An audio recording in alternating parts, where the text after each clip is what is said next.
Bayangkan seorang bocah berusia 5 tahun menggembalakan kambing di lereng pegunungan Velebit.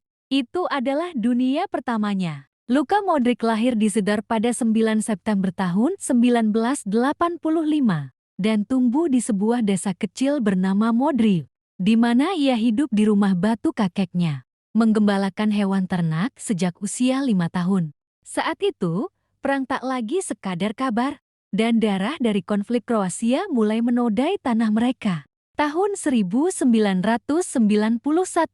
ketika Modric berusia 6 tahun, serangan brutal meluluhlantakkan segalanya.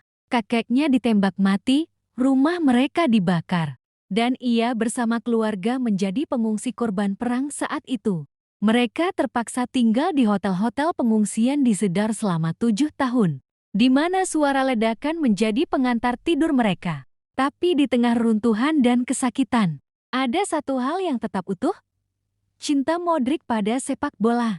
Modric bermain di parkiran hotel, menggiring bola dan melawan keadaan. Kurus, kecil, dan pendiam. Saat usia 16 tahun, Modric menandatangani kontrak profesional pertamanya bersama Dinamo Zagreb. Tapi jangan kira itu awal dari kenyamanan. Itu adalah awal dari ujian yang lebih besar. Zagreb menilainya belum siap, terlalu muda, terlalu kurus. Ia pun dipinjamkan ke klub kecil Bosnia, Zrinjski Mostar, di liga yang keras dan kasar. Modric dilampar ke tengah lapangan yang seperti medan perang, tempat di mana tackle lebih dalam dari ucapan, dan tubuh ringki bisa dengan mudah patah.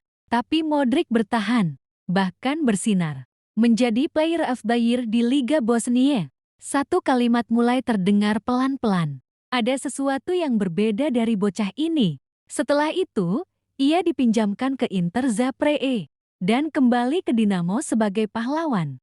Ia memimpin tim muda itu dengan visi yang menghipnotis, dribble yang seperti tarian di tengah badai, dan umpan yang membelah pertahanan seperti pisau menembus kegelapan. Lalu datang panggilan dari Inggris, Tottenham Hotspur. Tahun 2008, Modric resmi pindah ke Premier League.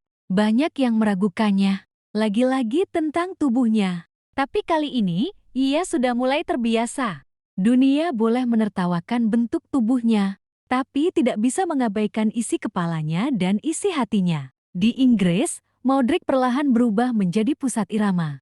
Ia bukan tipe yang mencetak banyak gol, tapi ia adalah komponis di ruang tengah yang menciptakan simfoni bagi timnya. Dan akhirnya, datanglah panggilan paling megah yang akan mengubah segalanya.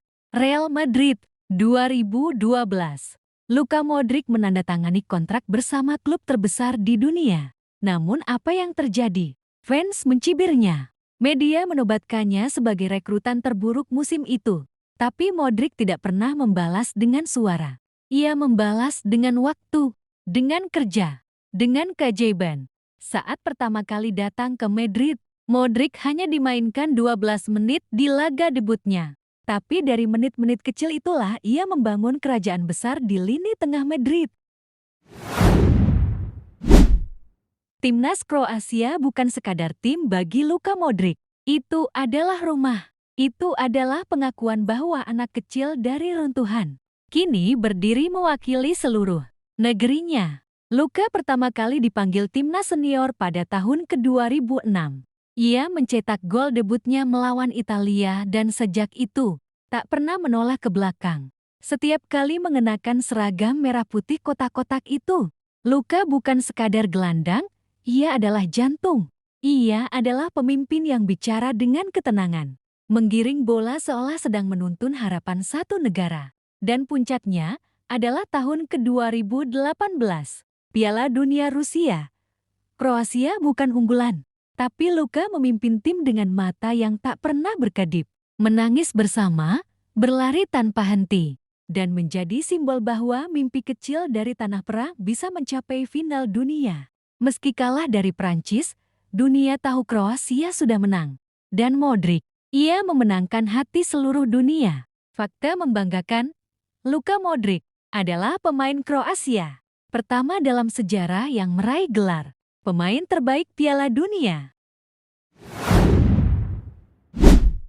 setelah bertahun-tahun menjadi roh di tengah lapangan. Setelah mengangkat 5 trofi Liga Champions bersama Real Madrid dan membawa Kroasia ke final Piala Dunia, dunia akhirnya berhenti dan menoleh. Ballon d'Or dan Apos Or, sebuah penghargaan yang selama 1 dekade hanya milik Messi dan Ronaldo, kini untuk pertama kalinya diserahkan kepada seorang anak pengungsi dari Sedar yang dulu dianggap terlalu kurus untuk bermimpi. Saat namanya dipanggil, Modric tak berteriak.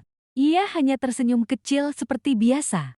Tapi di balik senyum itu, ada cerita perang, derita, luka, dan ribuan malam sepi yang penuh latihan dan doa. Modric bukan pemain dengan selebrasi flamboyan.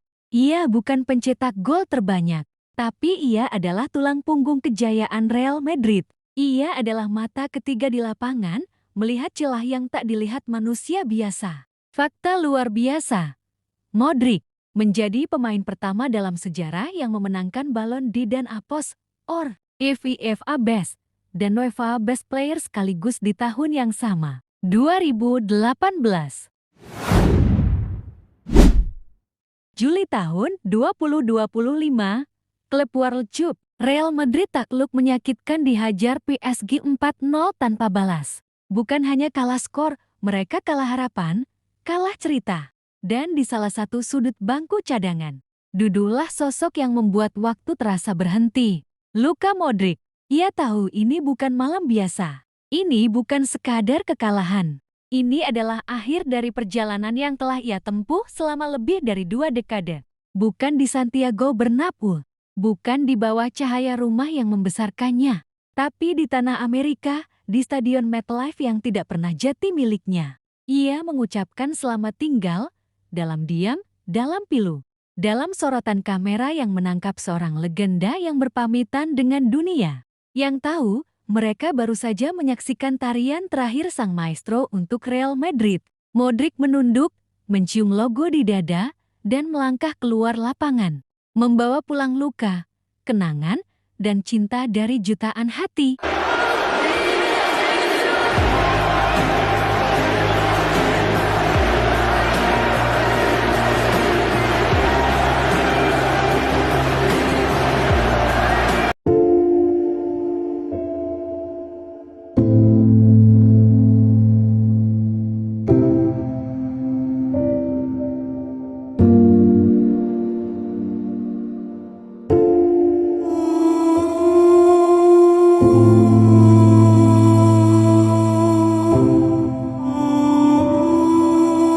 Thank you.